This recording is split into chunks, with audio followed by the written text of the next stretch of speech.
Hello, class 10th. So, we have already completed nutrition and respiration. Today, we'll start the new topic transportation. Okay. What do you mean by transportation? Transportation is a life process. Clear? Transportation is a life process. Okay. Where the required substances or materials are transported from one part of body to the other part of body. Clear? Transportation means the substances that are produced or the food materials or water, whatever it may be, okay, it is transported from one body part to the other body part. Clear? It is carried out from one part to other part. That is called as transportation.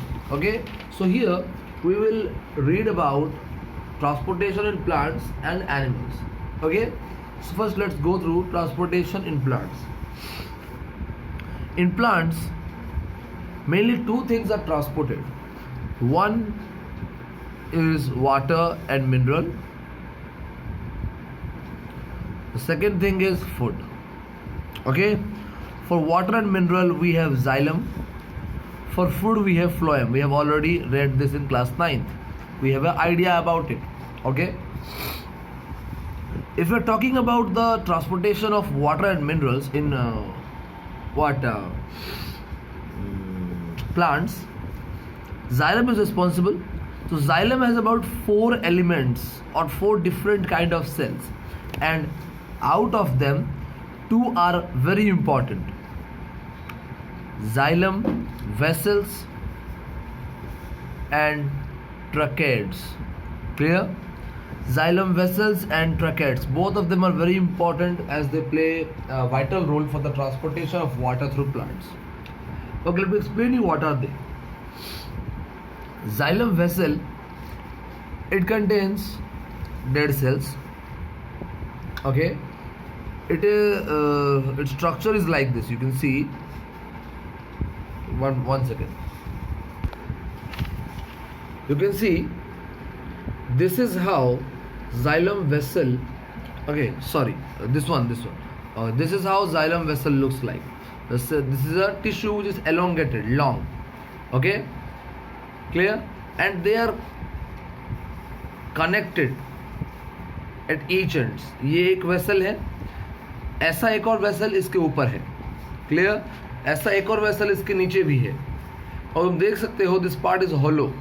Okay, so they can easily transfer water or transport water. वो आराम से एक pipe की तरह system produce करते हैं. अगर vessels जुड़ जाते हैं तो they make a pipe like और passage like structure, and very easily the water is being transported. Clear? So I can say they are dead. They have hollow cells. Hollow means khali. Okay, actually they have no nucleus, no cytoplasm. Clear? क्योंकि इनको कुछ काम करना होता नहीं है, बस पानी को ट्रांसफर करना होता है. बहुत इजी सा. अगर देखो ऐसा पाइप्स लाइन्स है, ऐसा ये एक रह गया, ये इसके ऊपर रह गया, ये इसके नीचे रह गया, ये इसके नीचे रह गया. इनका काम क्या है? बस एक पाइप जो है स्ट्रक्चर बनाएंगे ताकि इसके थ्रू वाटर और मिनरल्स जा पाए. बस उतना ही. क्लियर? समझ में आया? तुम देख सकते हो जो सेल्स है इनका जो एंड है ये ओपन रहता है. Clear? It is broken so that they can be connected to other cells to make a pipe like or passage like structure. जो इनका ends है वो टूटा हुआ रहता है, ओपन होता है ताकि वो किसी और सेल्स के साथ जुड़ के एक पाइप जैसा या पूरा कैनल जैसा सिस्टम बना पाए. क्लियर? ओके, तो कहाँ से कहाँ ये लोग एक्सटेंड करते हैं? From roots to leaves. पूरा इनका सिस्टम कैनल सिस्टम बना रहता है. Clear? From roots to leaves. Clear? And one more thing, they have a thick cell wall. Okay, but the thickness is irregular. Clear? देखो, सोचो ये सेल है तो इनका सेल वॉल कैसा, देखो बता रहा हूँ.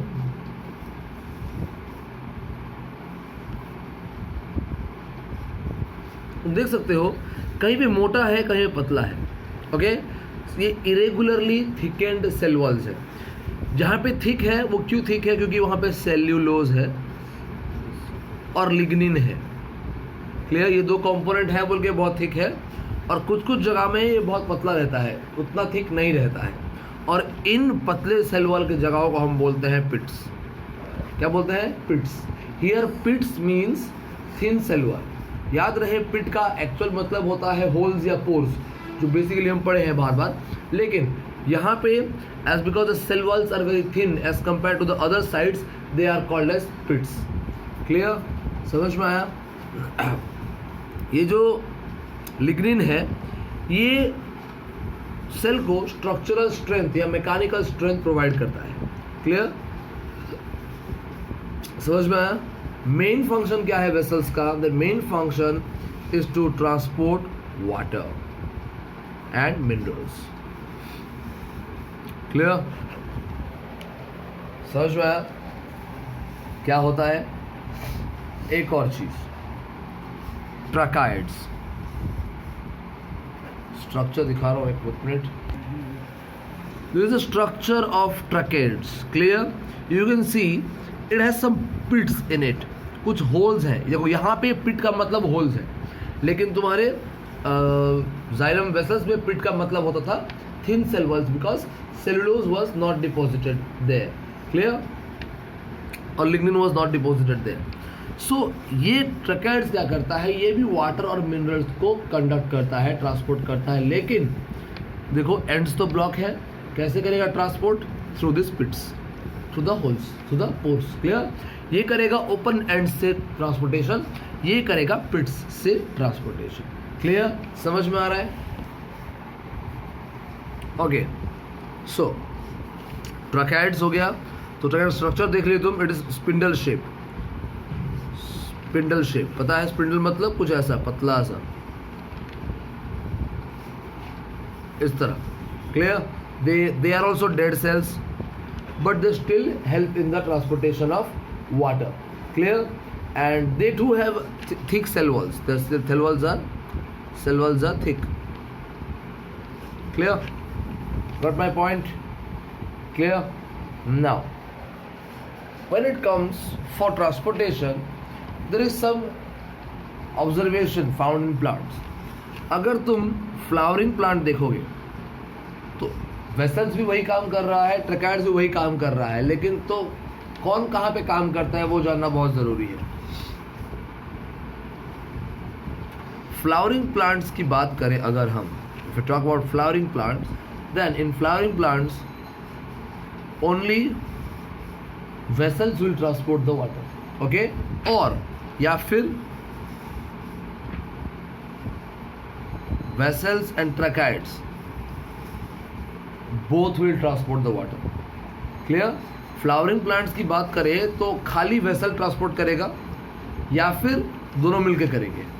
क्लियर, लेकिन अगर हम नॉन फ्लावरिंग प्लांट्स की बात करें, NFP नॉन फ्लावरिंग प्लांट्स, तो यहाँ पे खाली ट्रैकाइड्स ये काम करता है, ओनली ट्रैकाइड्स और कुछ नहीं।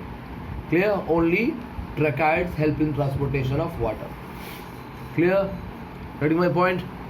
Next, now we'll read the mechanism of transportation. Okay, so before reading the mechanism of transportation, we need to know the structure of the roots or the xylem, how water is absorbed and how it is taken further ahead to up to leaves. Root से absorb होता है water, तो absorb कैसे होता है वो जानते हैं, उसके रूट का स्ट्रक्चर पढ़ते हैं।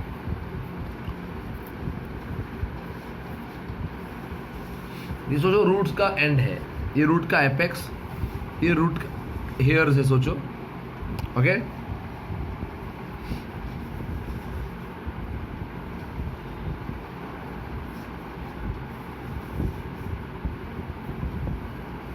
ओके, ये जो अंदर में क्रॉस किया ये है वस्कुलर बंडल, मींस इसके अंदर जाइलम भी है और फ्लोएम भी है। क्लियर, समझ में आ रहा है? ये जो बाहर निकला हुआ है ये है रूट हेयर। क्लियर, ये जो लेयर देख रहे हो ऊपर, ये लेयर, ये है epidermis.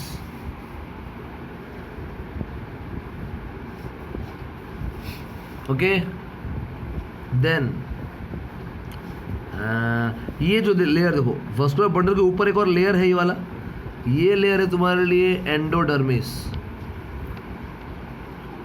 Endodermis, okay. Epidermis is the outer covering, endodermis is the inner covering, clear. अब देखो बीच में जगह है ये वाला, ये हमारे लिए हो जाएगा कॉर्टेक्स। देखो कॉर्टेक्स मतलब हर वक्त बीच की जगह होता है, डिपेंड करता है कॉर्टेक्स कहाँ का है। ये रूट में है तो मैं इसको लिख सकता हूँ रूट कॉर्टेक्स। अगर यही कॉर्टेक्स स्टेम में पा जाएगा, मैं लिख दूंगा स्टेम कॉर्टेक्स। अगर ब्रांच में पा जाएगा ब्रांच कॉर्टेक्स, लीफ में पा जाएगा लीफ कॉर्टेक्स, पीटियोल में पा जाएगा पीटियोल कॉर्टेक्स। समझ में आया? ये है रूट एपिडर्मिस, रूट एंडोडर्मिस। तो जहाँ जो हमारे पास भी तो स्किन है कि नहीं, लेकिन क्या हम लोग अपने हेड के पास जो स्किन है उसको हम स्किन बोलते हैं? नहीं, हम स्काल्प बोलते हैं। मतलब वही सेम चीज़ है, बस थोड़ा फर्क रहेगा जगह के हिसाब से। समझ में आया? हमारे सिर में बाल है, हेयर बोलते हैं, लेकिन जब हमारा नाक के नीचे उगता है हम हेयर नहीं बोलते, हम उसको मॉस्टाच बोलते हैं। वही बाल ही है, बस पोजीशन और लोकेशन चेंज होने पे नाम थोड़ा बदल जाता है, क्लियर। और थोड़ा प्रॉपर्टीज भी चेंज होता है। Getting my point? So structure बहुत अच्छे से समझना पड़ेगा तुमको। इसका एक और भी स्ट्रक्चर यहाँ पे दिया है, ये रहा, तुम देख सकते हो। रूट हेयर, उसका एपिडर्मिस, देखो कंपेयर कर दे रहा हूँ ताकि तुम जब बुक पढ़ोगे तुम्हें डिफिकल्टी नहीं होगा। 1 सेकेंड, तुम रूट हेयर बाहर कर रहे थे, ये रूट हेयर देखो बाहर ही है, ओके। उसके बाद का लेयर ये पहला एपिडर्मिस था, ये एपिडर्मिस है, ओके। उसके बाद देखो अंदर का लेयर एंडोडर्मिस था, अंदर का लेयर एंडोडर्मिस है, देख लो। और इन दोनों का बीच का एरिया तुम कॉर्टेक्स पढ़े थे, ये रहा कॉर्टेक्स। एपिडर्मिस और एंडो के बीच में रूट कॉर्टेक्स। समझ में आया? क्लियर। और उसके पास ये जाइलम वेसल्स है और फ्लोएम भी है, क्योंकि हम लोग वाटर का ट्रांसपोर्टेशन पढ़ रहे हैं तो यहाँ फ्लोएम का स्ट्रक्चर नहीं दिखाया है, क्लियर। यहाँ पे सिर्फ जाइलम का स्ट्रक्चर दिखाया है, तो समझ लो यहाँ पे जाइलम है। मैं दोनों लिखा हूँ, लेकिन अगर वाटर का कॉन्टेक्स्ट लेंगे तो ये हमारे लिए खाली जाइलम लिखते हैं, क्लियर। अब क्या होगा, सिंपल सा बात है, जब वाटर एब्जॉर्ब होगा सॉइल पार्टिकल से रूट हेयर्स के द्वारा, this water is absorb and taken to epidermis, epidermis से पास करके रूट कॉर्टेक्स गया, रूट कॉर्टेक्स से पास करके एंडोडर्मिस पास किया, ये पास करके जाइलम वेसल में गया। ये है रूट का जाइलम, याद रखो ये रूट जाइलम है। समझ में आया? क्योंकि रूट्स के पार्ट का है। अब जाइलम स्टेम में रहेगा तो स्टेम जाइलम, जाइलम लीफ में रहेगा तो लीफ जाइलम। जहाँ पे है जाइलम वो उस नाम से पुकारा जाएगा। समझ में आ रहा है? जैसे कि बहुत ही सिंपल एग्जांपल दे रहा हूँ तुमको मैं। ब्लड वेसल्स अगर लंग्स से जुड़े हो तो पुल्मोनरी ब्लड कैपिलरीज, कोई हार्ट से जुड़े हो, सॉरी कोई लिवर से जुड़े हो तो हेपाटिक ब्लड कैपिलरीज, किडनी से जुड़े हो तो रेनल ब्लड कैपिलरीज। मतलब हर एक पार्ट के लिए अलग अलग नाम रहता है, काम वही है, नाम अलग है। तुम भी इंसान, मैं भी इंसान, मेरा नाम संजीव, तुम्हारा नाम कुछ और। समझ में आया? क्लियर? Getting my point? तो एक बार अगर रूट जाइलम के पास वाटर और मिनरल्स पहुंच जाएगा तो वो सीधा जाएगा स्टेम जाइलम के पास, स्टेम से ब्रांच जाइलम, ब्रांच से पिटियोल जाएगा, पिटियोल से लीफ के अंदर घुस जाएगा। समझ में आया? पिटियोल समझ में आ रहा है? पिटियोल मतलब लीफ का एंड। सोचो ये लीफ बनाए हो तुम, ये ब्रांच है, ब्रांच से जुड़ा हुआ है, ये पार्ट पिटियोल है, this part is petiole. Clear? समझ में आया?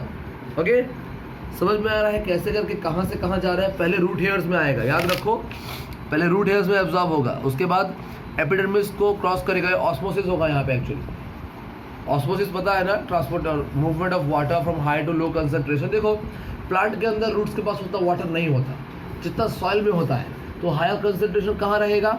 वाटर का सॉइल में रहेगा, और लो कंसंट्रेशन रूट्स के अंदर रहेगा। सो हाई टू लो फ्लो करेगा, एपिडर्मिस क्रॉस करेगा, वहाँ से जाएगा कॉर्टेक्स, कॉर्टेक्स से जाएगा जाइलम, जाइलम से रूट जाइलम, रूट जाइलम से स्टेम जाइलम, स्टेम जाइलम से और ऊपर और ऊपर, यही होता रहता है। समझ में आया? क्लियर? स्ट्रक्चर समझ में आ गया कैसे हो रहा है?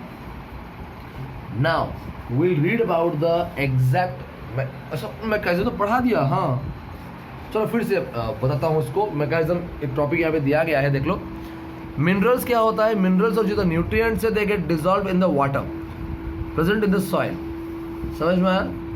और ये जितना है सारा का सारा उसके बाद तुम्हारा रूट हेयर उनको एब्जॉर्ब कर लेगा बाय डिफ्यूजन। समझ में आया? ऑस्मोसिस उसके बाद होता है, यहाँ होता है ऑस्मोसिस अंदर, ये होता है डिफ्यूजन। सो वहाँ पे ऑस्मोसिस बोल दिया था क्या? अच्छा, वेरी सॉरी अबाउट इट, यहाँ पे पहले डिफ्यूजन होता है। ओके, तो देखो पहले क्या होगा, रूट हेयर से डिफ्यूजन के थ्रू वाटर अंदर चले जाएगा, समझ में आया? और उसके बाद जो वाटर और मिनरल्स है सेल टू सेल पास करेगा। पहले एपिडर्मिस क्रॉस करेगा, फिर रूट कॉर्टेक्स क्रॉस करेगा, फिर एंडोडर्मिस क्रॉस करेगा, समझ में आया? और उसके बाद पहुंचेगा रूट जाइलम के पास। ये सब होगा ऑस्मोसिस के through, clear? Root hair absorb करेगा डिफ्यूजन के थ्रू और ये सब होगा ऑस्मोसिस के थ्रू, क्लियर? रूट जाइलम से कनेक्टेड है स्टेम जाइलम। कहाँ गया भैया? जाइलम ऑफ स्टेम्स कनेक्टेड है, तो रूट जाइलम से चले जाएगा सीधा स्टेम जाइलम्स और उसके बाद चले जाएगा लीफ के पास, further transported to leaves as stem xylem vessels branch into leaves, clear? Root xylem से स्टेम जाइलम, स्टेम जाइलम से लीफ जाइलम, लीफ को पहुंच गया, अब हो सकता है फोटोसिंथेसिस, क्लियर? डन, समझ में आया? Now how this water moves up, cell तो डेड है वेसल्स का, ये मूव कैसे करता है ऊपर? वेरी सिंपल, तुम देखो स्ट्रक्चर को, लीव्स में होता है ट्रांसपिरेशन, होता है मीन्स यहाँ पे वाटर लॉस हो गया। अभी वाटर का कंसंट्रेशन अगर तुम लीफ का कंपेयर करोगे रूट्स के साथ, किसका ज़्यादा है? रूट्स का ज़्यादा होगा, ऑब्वियस सी बात है। तो हमको पता है हायर कंसंट्रेशन से लोअर कंसंट्रेशन जाएगा ही जाएगा, क्लियर? एक बार अगर रूट्स ने पानी को एब्जॉर्ब कर लिया तो यहाँ हायर कंसंट्रेशन, यहाँ लोअर कंसंट्रेशन, यहाँ से ऊपर मूव करेगा, वेरी सिंपल, क्लियर? दूसरा चीज़ और एक ये होता है, बार बार यहाँ से ट्रांसपिरेशन होता रहता है, क्लियर? तो ये पानी अपनी ओर खींचता रहता है, बार बार पीछे से पानी एब्जॉर्ब हो रहा है, यानी नीचे से धक्का मारा जा रहा है पानी, है कि नहीं? पुशिंग मूवमेंट, पुशिंग फोर्स, यहाँ पे पानी नहीं है, ये अपनी ओर खींच रहा है, पुलिंग फोर्स, समझ में आया? पुशिंग फोर्स, पुलिंग फोर्स, इसके वजह से पानी का सक्शन होता है, सक्शन मूवमेंट होता है ऊपर की ओर, समझ में आया? Clear? Okay, so transportation is water is over, now will go to transportation of food. Okay, how the food is transferred? Food is transferred through phloem, and actually along with food some enzymes, some hormones are also transported through phloem, clear? Leaf is, acha, I forgot to tell you that xylem is a one way transportation, you know that, from downwards to upwards, क्योंकि पानी सिर्फ नीचे ही पाया जाता है और पानी leaves को चाहिए होता है, क्लियर? तो वो ऊपर ही भेजता है, लेकिन फ्लोएम टू वे है, क्योंकि ये अगर प्लांट है, देखो ये अगर तुम्हारा लीफ है, यहाँ खाना बन रहा है, तो ये खाना क्या करता है, ऊपर भी जाएगा नीचे भी जाएगा, इसका मतलब ये टू वे ट्रांसपोर्टेशन है। ओके, जाइलम होता है यूनिडायरेक्शनल, ये होता है bidirectional. Okay, clear? So खाना बना लीव्स में, and after that the food is transported to other parts, different parts. This process is called as translocation. Okay, this process is called as translocation.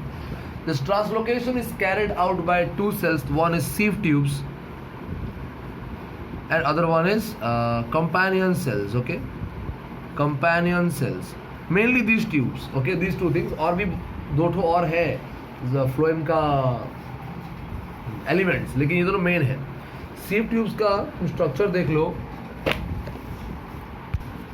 This is the structure of sieve tube. You can see this sieve tube is called as is given as the name of sieve because the end sides are looking like sieve. Sieve means which have some holes. Okay, sieve means anything which have some holes.